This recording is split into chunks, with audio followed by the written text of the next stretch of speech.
बिंदास न्यूज यानी ज्ञान के सागर में आपका स्वागत है, हार्दिक अभिनंदन है। दोस्तों, आज इस चैनल के माध्यम से मैं आपको दैनिक जीवन की एक बहुत बड़ी प्रक्रिया के बारे में बताना चाहूंगा। जी हाँ, हमारे दैनिक जीवन की एक सबसे बड़ी क्रिया या प्रक्रिया नहाना होती है। जी हाँ, स्नान हमारे दैनिक जीवन का अंग है और बिना नहाए मुझे लगता है कि इस दुनिया में कोई भी प्राणी बाहर नहीं निकलता। इंसान तो नहाने के लिए ही बना है और आप कह सकते हैं कि जानवरों में भी नहाने की बहुत ही ज्यादा इच्छा होती है और जानवर भी नहाते हैं। लेकिन आज मैं अपने इस चैनल के माध्यम से और जो मैंने पढ़ा है बहुत सारी किताबों में, वो ये बताना चाहता हूं कि नहाने का सही तरीका क्या होता है, क्यों नहाने का सही तरीका होना चाहिए और नहाने के सही तरीके पे हमें क्यों विचार करना चाहिए, इसके बारे में भी मैं आपको बताना चाहूंगा। आपने अक्सर सुना होगा कि कभी कभी नहाते समय किसी बुजुर्ग को लकवा लग गया, फालिज मार गया या एकदम से चक्कर आ गए, या आपने देखा होगा छोटे बच्चे जब उन पे पानी डाला जाता है तो एकदम से वो कांप उठते हैं, एकदम से उनका शरीर झंझनाने लगता है और डर के मारे चीख पड़ते हैं। अक्सर देखा होगा ऐसा, है ना? तो दोस्तों, आज इस चैनल के माध्यम से मैं आपको आपके दैनिक जीवन में नहाने का सही तरीका बतलाना चाहूंगा। उम्मीद करता हूं कि आप इस तरीके को फॉलो करके एक सुंदर स्वस्थ जीवन बिताएंगे और जीवन में आने वाली किसी भी प्रकार की आकस्मिक बीमारी या परेशानी से, पक्षाघात या हृदयाघात से बच सकेंगे। हमारे शरीर में एक गुप्त विद्युत शक्ति प्रवाहित होती रहती है और ये गुप्त विद्युत शक्ति हमारे सिर की तरफ से शुरू होकर पांवों की तरफ यानी पैरों की तरफ प्रवाहित होती है और ये एक कंटिन्यूअस प्रक्रिया है। आपको तो पता ही होगा कि हमारे सर में बहुत ही महीन रक्त नलिकाएं होती हैं जो सिर को रक्त पहुंचाती हैं, हृदय से लेकर सिर तक रक्त का प्रवाह सुनिश्चित करती हैं। आपने ध्यान दिया होगा कि हमारा सिर हमेशा गर्म रहता है। क्यों?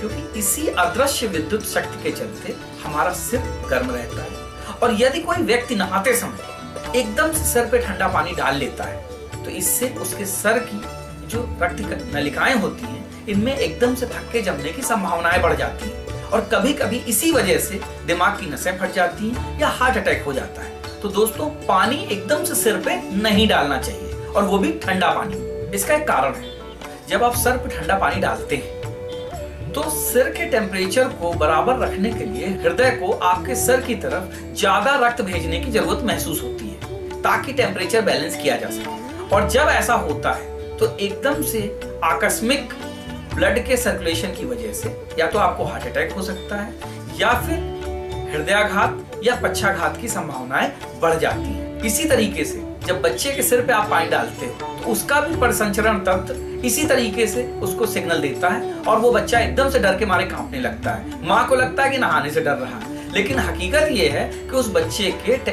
बॉडी का टेम्परेचर सडनली जो चेंज होता है उसकी वजह से उस बच्चे को परेशानी होती है और उसके हिसाब से ही वो रिएक्ट करता है। आपने महसूस किया होगा कि गलत तरीके से नहाने से आपके या छोटे बच्चे की हृदय की धड़कन एकदम से बढ़ जाती है और ये एक स्वाभाविक परीक्षण का तरीका है ताकि आपको जानना चाहिए कि क्यों हमें सही तरीके से नहाना चाहिए।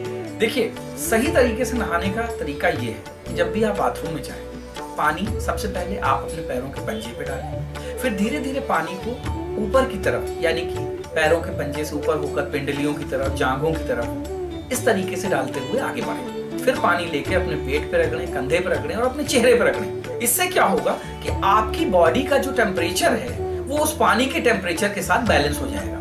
इसके बाद आप हल्का सा पानी लेकर अपने सिर पर मालिश करें और जब आपको महसूस हो कि आपका सर उस गर्मी और उस ठंडे पानी के बीच में बैलेंस बना चुका है, तब आप सीधे शावर के नीचे खड़े होकर अच्छी तरीके से नहा सकते हैं या मग्गे से अपने सिर पे पानी डालकर नहा सकते हैं।